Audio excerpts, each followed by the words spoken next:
کبھی کبھی اپنی شخصیت کو بے رنگ رکھنا بہت اچھا لگتا ہے۔ چہرے پہ کوئی خوشی نہیں، غم کے آثار بھی نہیں، مسکرانے کو بھی جینا چاہے اور رونے کی بھی وجہ نہ ملے، بس ایک سنجیدگی اور ہونٹوں پر ذرا سا تبسم، جیسے دل اب کسی بھی بات کا بوجھ لینے کو تیار نہ ہو۔ سب کچھ بہت آسان اور ہلکا پھلکا سا لگتا ہے، اور کچھ لوگ ایسے ہی اچھے لگتے ہیں، بالکل خاموش، بے رنگ سے۔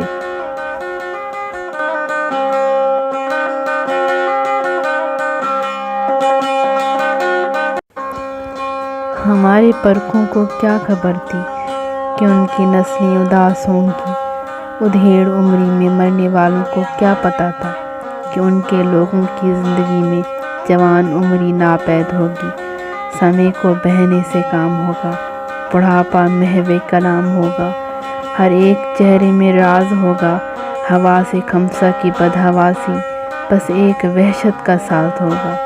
زمین کے اندر آرام گاہوں میں سونے والے مسوروں کو کہاں خبر تھی کہ بعد ان کے تمام منظر، سبھی تصور ادھورے ہوں گے۔